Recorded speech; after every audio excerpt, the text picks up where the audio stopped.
to for felliness, belysning.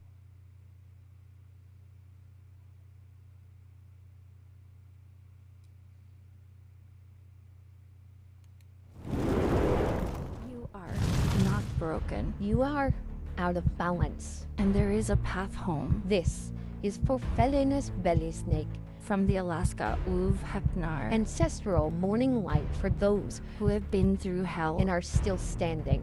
This nonprofit has a sliding scale guidance At alaskaulfhednar.org/guidance. for felliness belly snake. Begins now. Every day, someone's little girl, daughter, sister, girlfriend, fiance, wife, cousin, mother, auntie, grandmother, great grandmother, elder disappears, shattering a family, a community, the world. There is something we can all do. Remember them.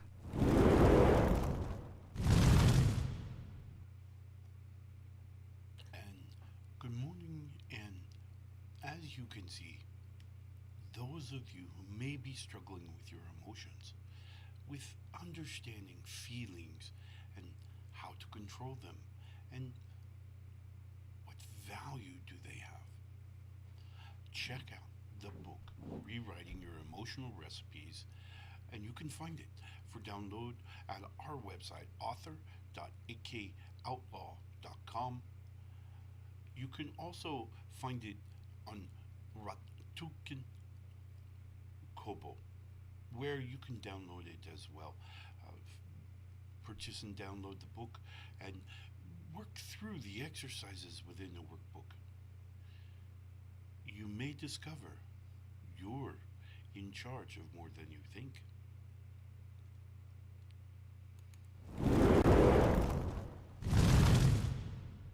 God Morgan, and happy Friday, or Thursday, as we like to say here. I'm so glad that you've joined me this morning. I'm so glad that you're a part of, hopefully, this morning illumination. For Felliness Belysning is the ancestral illumination. To get our day started, for those of us here in Alaska, it's bright and early in the morning, so, well, don't know so much about bright, but early nonetheless. I want to start always by saying thank you so much for all of you who have liked, followed, and subscribed on whatever channel that you have done this on, whether it be video, audio, whatever. We very much appreciate you, and we hope that you pass the message on to those who may need it, that this show is available. There's also other guidance services available at akulfhednar.org. There you can find a varying, whether it be group sessions, whether it be individual one-on-one, you can find a sliding scale that works for everyone. So do feel free, feel comfortable and safe knowing you can visit there and hopefully get an ear to bend that will help you along your journey. As always, I want to give a huge shout out to my friends and family at New Reality TV, newrealitytv.com, a streaming channel dedicated to spiritual perspectives, offering us just so many ways at which we can travel along our path. Remember, no one has the corner of the market, so to speak, on spiritual journeys. They're all different. They're all unique. They're all perfect in every way. So you're bound to find something there on New Reality TV that resonates with you, that fills you, and allows you to make that next evolutionary step. Well, today's show I called The Last Leaf. Now, in Norse legend and lore, we know that Freya, the goddess of love and war, one of the things that really comes to mind when we speak of Freya is this idea that she understood energy, energies of the cosmos, energies of the physical realm, energies all around her. She would also go on to teach, as legend would have it, she would teach Odin the magic of the realm, and be able to give to him the idea of Seether and Spakkraft magic. This indicates that she really understood energy, and she understood transmission, receiving of energy, cosmic energy for sure, but nonetheless, this energy could be directed for manifestation, it could be directed for healing, it could be directed for enlightening. There was all kinds of value within this energy. When we are receiving the world around us, when we're watching, excuse me, when we're watching reality unfold out there, and our eyes are absorbing the images, our ears are absorbing the sounds, smells, taste, touch. All of these things come into our sensory input, where they're converted to energy. Okay? Your body, your mind can't store that part of reality. It can't. So instead, we convert the reality that we're seeing, or smelling, or tasting, or touching, or feeling. We're going to convert that to energy that then, in the eye's case, is going to transmit, send the signal across the optic nerve. So we're converting the energy out here through our eye, converting it, and then dropping that converted imagery, which is now energy, onto the optic nerve, where it's then transmitted through the thought process. This process is colored. What I mean by that is that we have a mood. We also have this thing called imagination. We've spoken before about it, but imagination is simply the forward-looking use of wisdom. And that forward look of wisdom is going to come into it's going to blend with the energy that we've just converted. So we convert reality, and then imagination's going to come in and further manipulate it just a little. Now, we know this happens because we see when we're this idea of fight or flight. Well, fight or flight is not something you're born with, all right? Regardless what scientists say, regardless what others say. Fight or flight is trained. So, for those of you who have held or witnessed or seen an infant, a newborn, and you're holding the child here, and the child has its eyes open, they are watching, and you kind of do this number, nowhere near their face, all right? Don't frighten them for obvious reasons. Notice they watch your hands with great interest. Why? Why is that? Why is it that when we do the same thing to our friends or our adult friends, there's a flinch? There's a flinch because the adult understands that you could poke them. You could poke them in the eye, you could damage them, whatever. The infant doesn't see that. Infants, they don't know. They don't know pain yet. They don't know loss yet. They don't know the things that drive the fight, flight, freeze, fawn. They don't know that. And so their world, their interpretation of the world all around them is going to train them that. And I see someone's online this morning, Shadow Text. Thank you so much for joining us. And think about it for a minute. Think about when we're in a new situation. All right?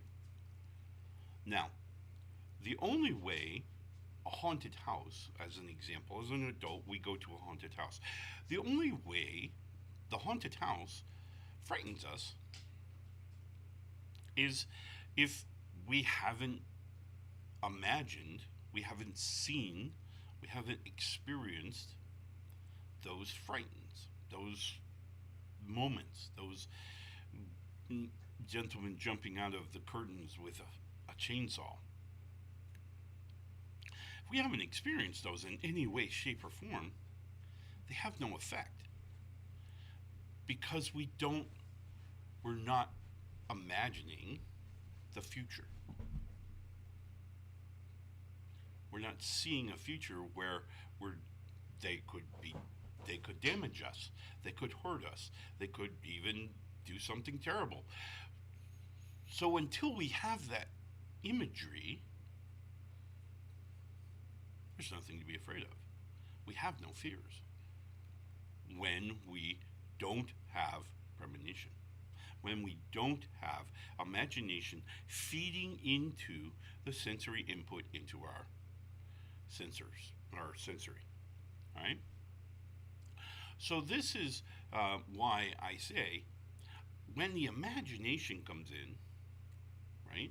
And all right, so we have sensory input coming in, it's converted to energy, and then imagination is going to highlight particular pieces of our perception. What I mean by that is think of yourself out in the wild, out in way away from town, and you know there are predators in the area. Now, you, as living in Alaska, this is a wonderful opportunity because we know we're not the top of the food chain. Okay, we're down a little bit anyway. Watching particular areas. Now, tree lines and thick brush, we're going to kind of keep an extra eye on. Why? Because our imagination is telling us there's a bear in that bush. There's a bear in that tree line, right? Or there's a wolf. Whatever the case, there's a predator there. Our imagination is going to put in the energy that focuses on that bush, on the potential of a bear being in that bush. Our imagination is going to highlight that part of our experience and put more energy towards it, right? So this is what imagination does. Now, what is the value of that? Why would we do that? Well, we're going to do that because that's the energy, that's what drives fight, flight, freeze, fawn.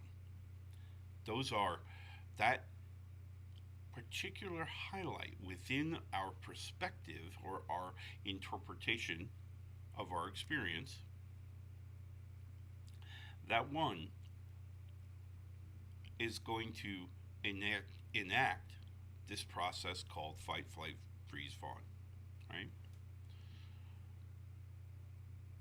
Now, imagination and sensory input have already combined themselves before it hits mood. Now, mood. A while ago now in my life, I was visiting an area, wonderful people, beautiful country, beautiful people. But I found that these people were terrified of canines, of dogs. They had been raised, they had been programmed, if you will, to have a fear, a phobia of dogs. Why? I said. You know, I didn't have my dog with me, but nonetheless, why are you so afraid? Oh, because they could do this, this, this, or this. Okay, but they could be really cool and be kind of nice to hang out with and talk with too. Well, yeah, they could be, but they're not. They hunt in packs and they'll hunt us down and kill us. Well, no.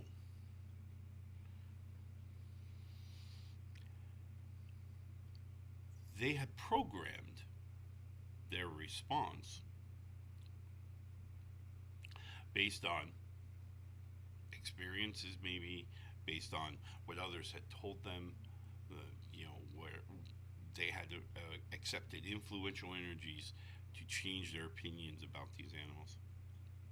So there's a whole bunch of different ways that kind of went a little sideways for them.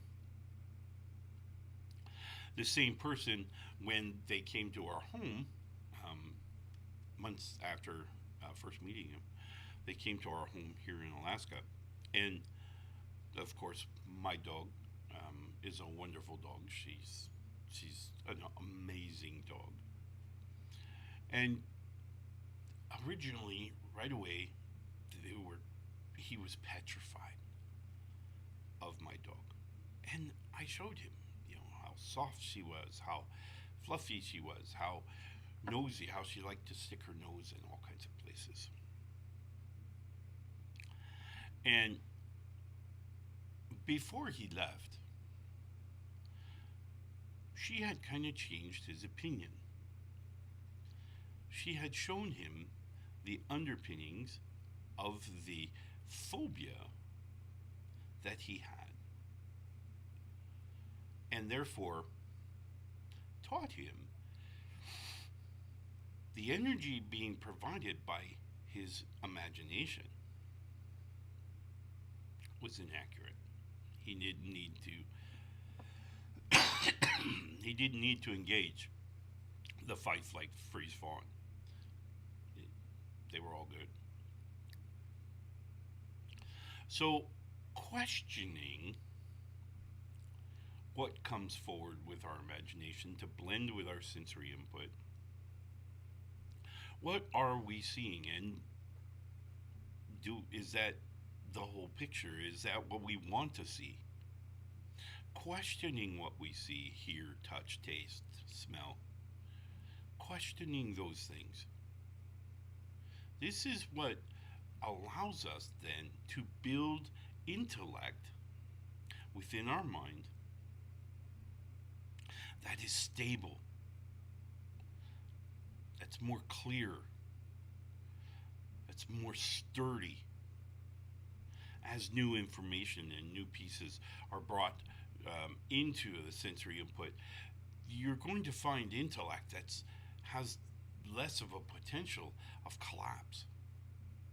When we question what we see, we question why and how. This then forms the first part of our thought process. the first of 7 or 8 parts, rather, that processes every experience we have all the time. This whole 8-step process is going to happen. And that reactivity, that interpretation of our experiences is what builds the intellect, which lays the foundation for wisdom. Wisdom is the interrelationship between intellect using experiences. We're going to interrelate those to form this thing called wisdom within our mind. Wisdom then is fed forward with a forward trajectory of looking to create imagination. Right? Imagination then feeds sensory input. Sensory input then comes in through our sensory inputs and goes into the mood ring, where our mood then decides what we see and if we care about what we see, or where our focus lies within that experience. That's what the mood ring will do. Mood ring, obviously, for those of you who have followed the old path, and by all means, you're more than welcome to check out my book, which talks very clearly about when an experience leaves the mood ring and it's then dropped into the well of the self. In the well of the self resides our beliefs, our values, our virtues, of which this energy will now ricochet through in much the same way that rocks under a waterfall kind of deflect the water.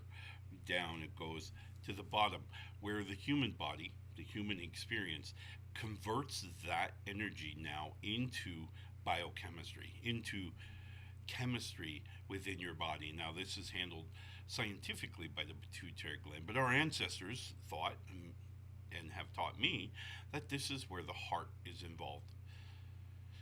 The heart will create the biochemistry. Biochemistry then floats through your body, kind of percolates up through your body, drawing energy as it goes of what's in your body. If you're rather just chill and relaxing for a day, the chemistry may be moderate. Your pH balance will obviously be set. You'll be within parameters anyway, and you'll just be, your bloodstream is not pumped full of adrenaline or melatonin or serotonin, none of those. It's just calm. Once that biochemistry percolates up, it arrives at the recipe card. The recipe card then is our learned experience of when we see this particular chemistry, this is the way we're feeling. And if we're feeling this way, then we're going to add some additional energy to it. Right? We're going to add some chemistry to it. Now it's going to go into the horn of feeling. The horn of feeling then, of course, it's going to convert now the biochemistry back into bioenergy. That bioenergy that's converted to, obviously, is what's stored in memory as an experience. This conversion process, once again, is not converting what we think the experience is. It's converting what we've manipulated the experience to be, and then how we feel about it. How we feel about that particular experience. That's what's converted now back into energy that's then stored in memory. We get to choose that. We get to lay the groundwork. We can set our mood. We can change our mood, which then doesn't color it as much. Doesn't taint the imagery or the energy coming in from the sensory input. We can evaluate and ensure that our virtues, our values, and our belief systems are indeed within our authentic space. thereby things that do not provide an aligned value can be cast out. So when the biochemistry is created, it's pretty close to our authentic self.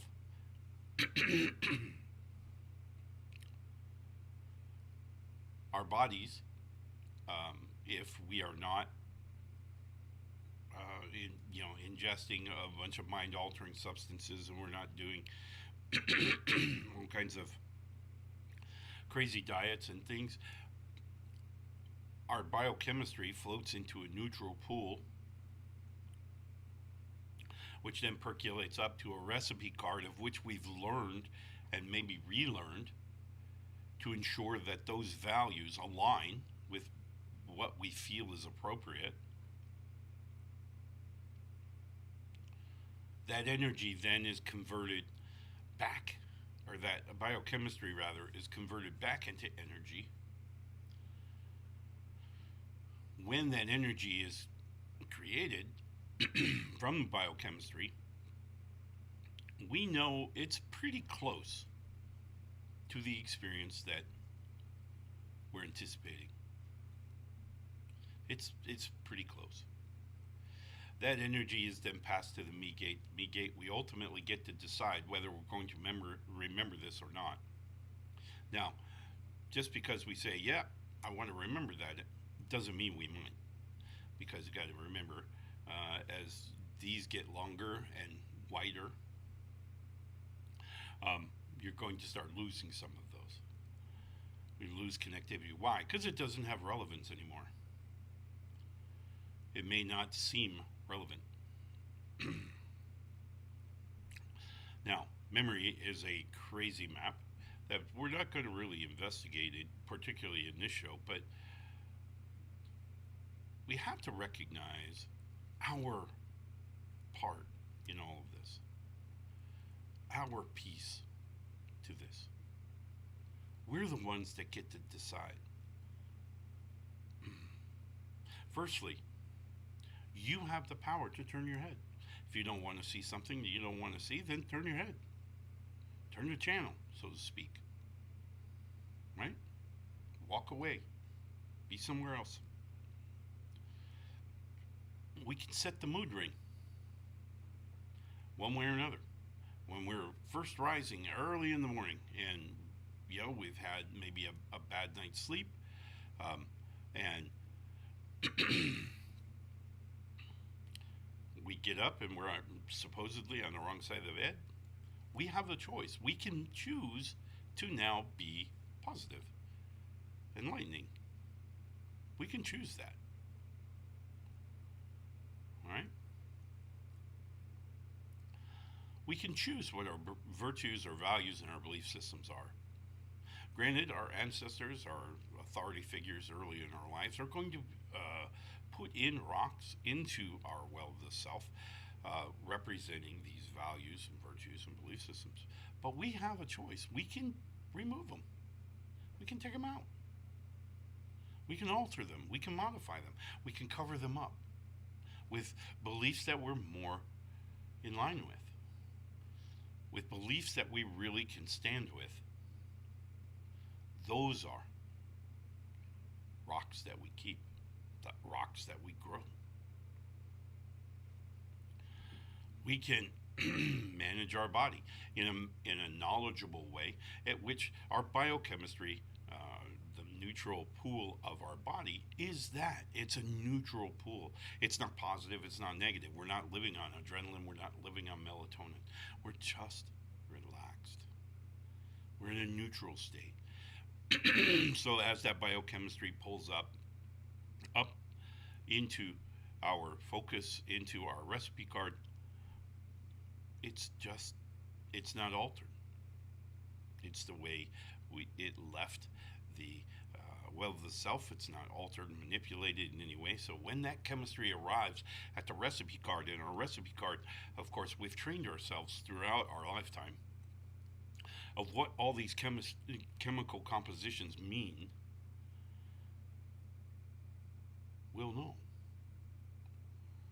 That energy is what it is. When things are handed to the horn of feeling, the horn of feeling has a certain space within it. It's only so big. And so the silt and the inauthenticity that we use in our lives fills the bottom. We're limiting this space that we have to convert. Remember, at the top of the horn of feeling is the cognitive space. That's the place where we get to think. We can think about things. Right? We can think our way through an overwhelming energy. If we're overwhelmed by anger, love, by hate, by joy, by anything, and we find that horn of feeling, the energy expansion that's going on within it, is just attempting to overrun our cognitive space, our ability to think during that energy rise. That's what the cognitive space is there for. It's that moment where we go, wait a minute. Let me think about this for a second. Ponder my decision.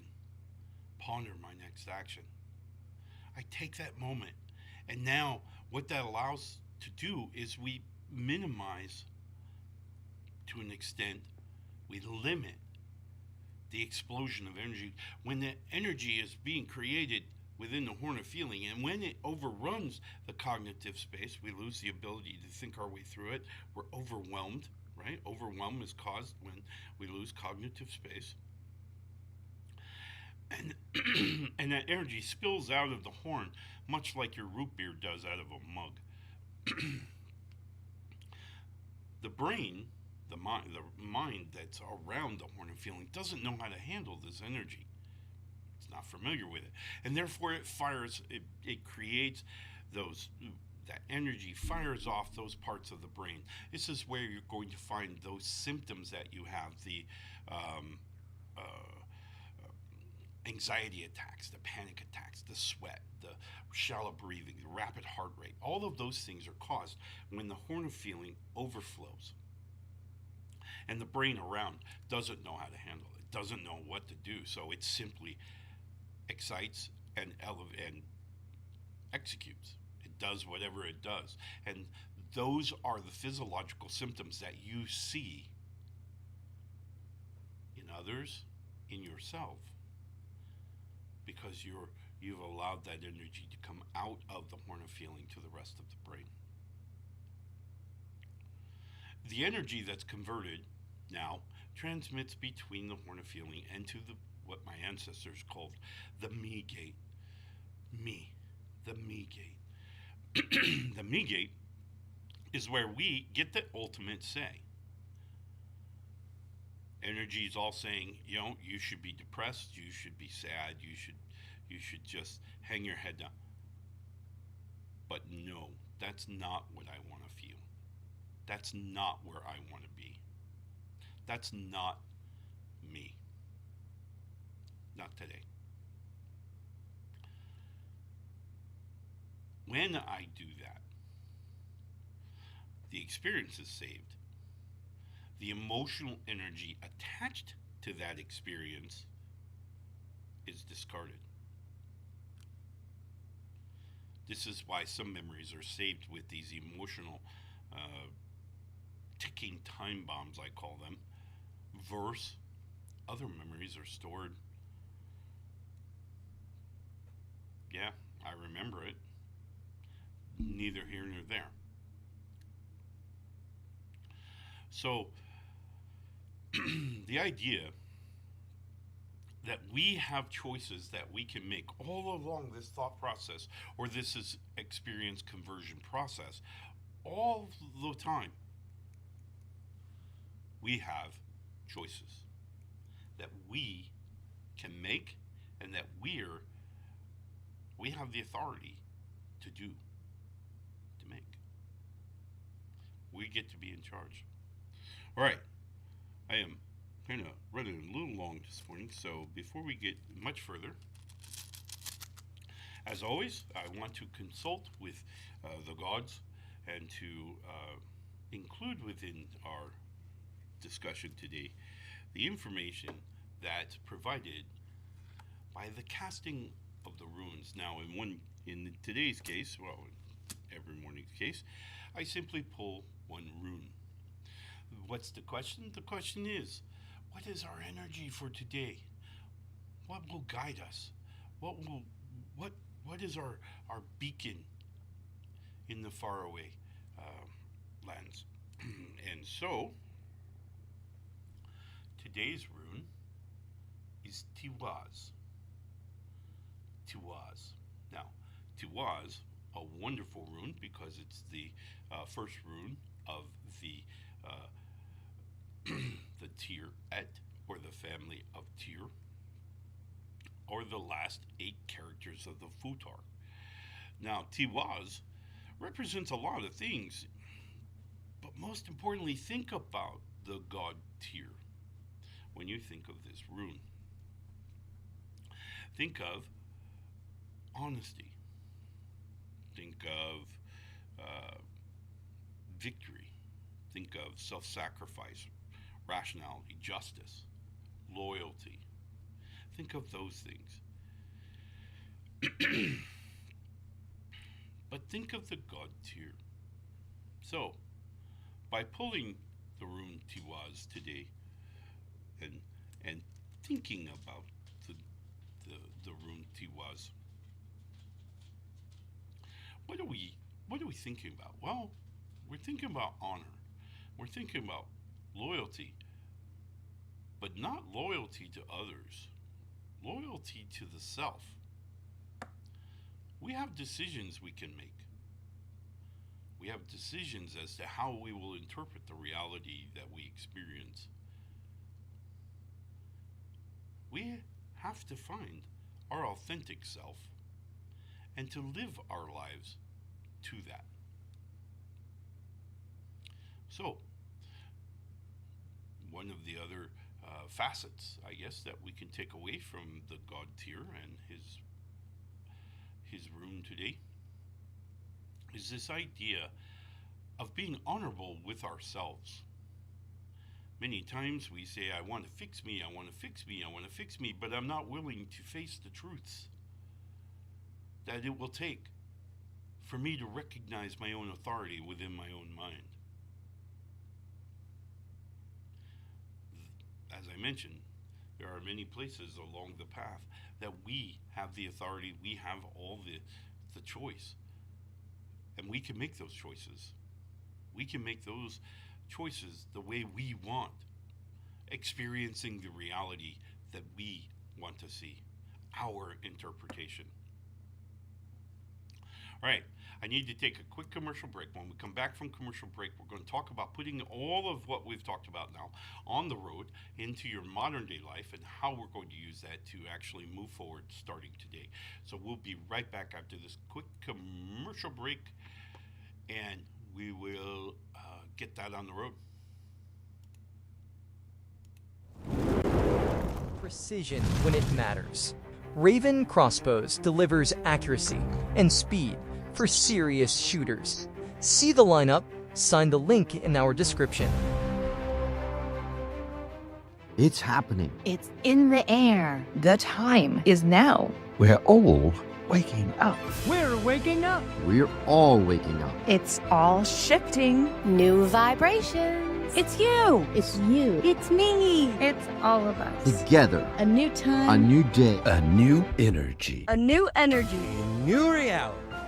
Awaken with us. Awaken with us. Awaken with us. NewRealityTV.com. Map the bright threads. Finding the Good is a community project collecting everyday wins, kindness, repair, courage. Join in that. These words are stirring something heavy in you. You don't have to carry it alone. Sliding Scale Spiritual Guidance with sessions outside normal business hours is available through the Alaska Ulfhednar. Visit akulfhednar.org/guidance to book a free discovery session.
That drives me absolutely crazy.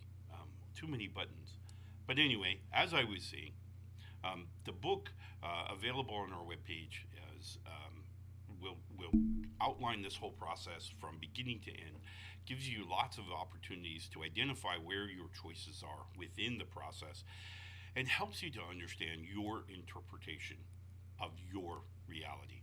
There's a workbook that's part of it. You can work through the exercises and actually see where these troubles lie. So check out the book. It's available. It's an ebook, $16.99. It's available on our webpage, author.akoutlaw.com. There you can see all the other books, but particularly you're looking for rewriting your emotional recipes. This is the book that actually steps you through the process.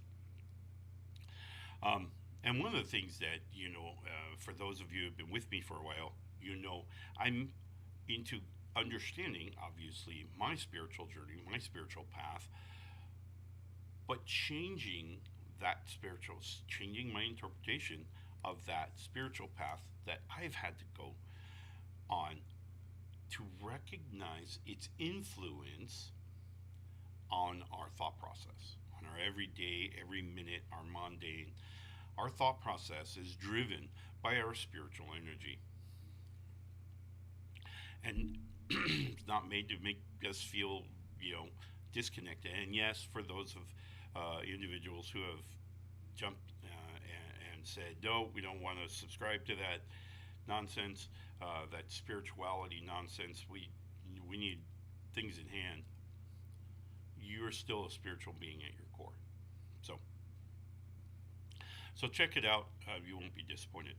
Today we're talking about Freya, we're talking about the energy, we're talking about moving that stuff around and to direct it in the way that we're wanting to direct it, to interpret reality the way we want. Now you're saying, how is that even possible? Well, here's a trick. Everything has a multitude of perspectives. We could always look at things from a different angle. This is one of the things about being alive, is that we can change our perspective. We can look at things differently. My great-grandmother used to have a saying that I still use today, is search for the silver lining. When the storm clouds of life are upon you, look for the silver lining. The silver lining always indicated that the sun was still up and that there would be brighter days ahead. It was kind of this premonition, but it set our expectations. It set the way we looked at the experience we were having. It almost said that it was okay to believe that this too shall pass. So it was a way of looking at things, and it produced within us a switch of our perspective. We could change the way we were looking at pieces in our life. So remember, always when we're down, we're feeling depressed, maybe we're feeling a little saddened, this too shall pass. This too will move past and we'll get on to brighter days. But also remember that within each of our experiences is a lesson to be had. A connection between pieces of intellect within the mind that now create a string of wisdom. Super important. So, as we get ready for the weekend, I want us to think about rejuvenation, recharging batteries, getting our motors back in top form.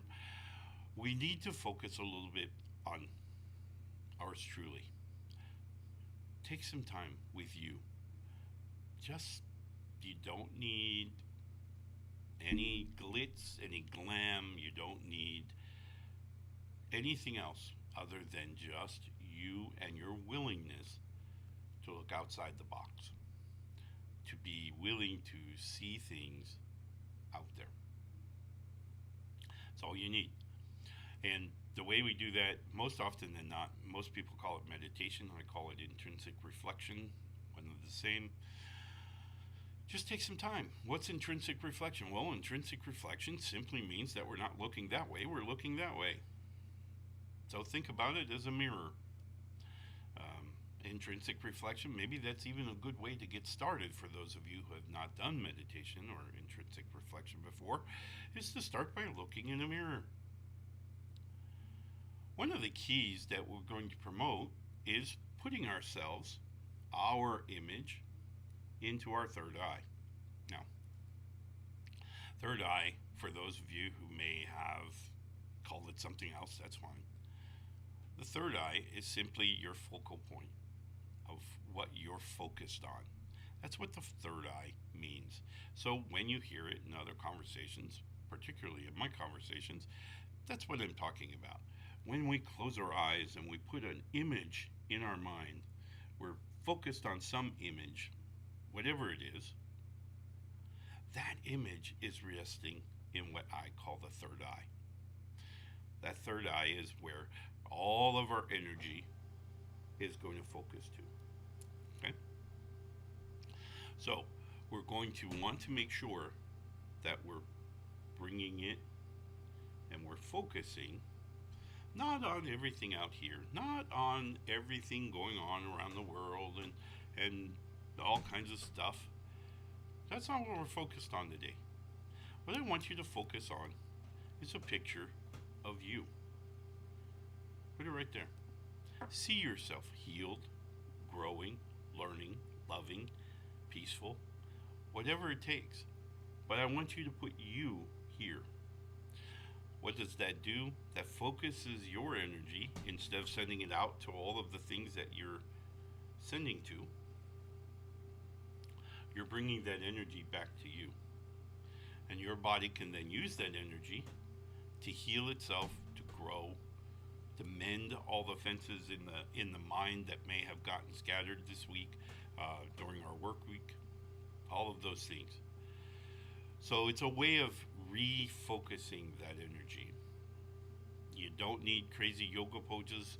You don't need a prayer mat. You don't need anything else.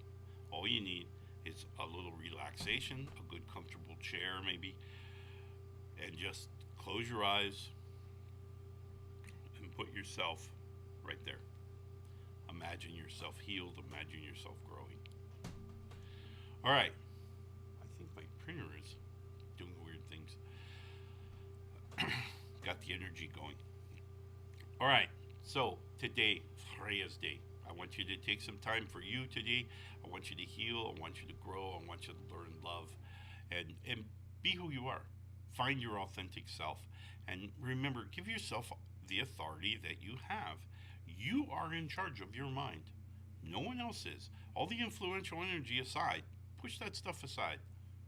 You are in charge of your own mind. All right. I will see you on Mani's Day. This weekend, I wish you the very best weekend, and I hope you had a wonderful Thanksgiving, or as I like to call it, the Feast of Gratuity, because I do not believe in Thanksgiving. But nonetheless,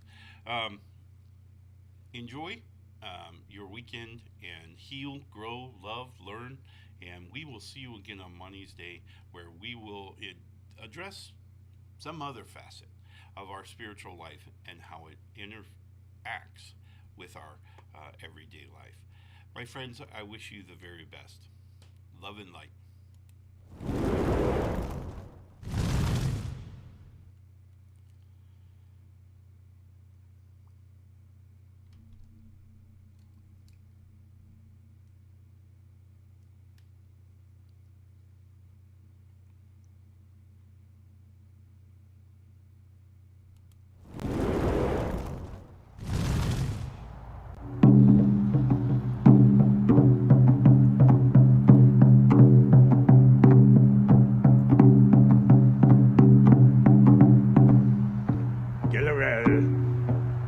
Fulfilling us.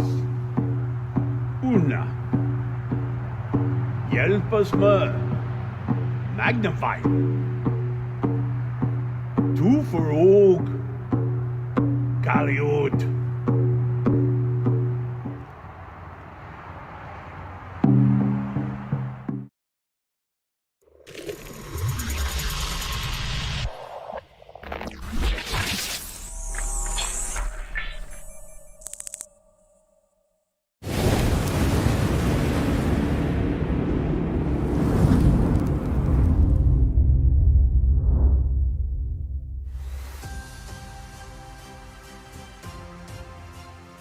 If what we've touched today hits something raw for you, you don't have to carry it alone. We offer a sliding scale spiritual guidance with sessions outside normal business hours. Visit akulfhednar.org/guidance to book a free discovery session.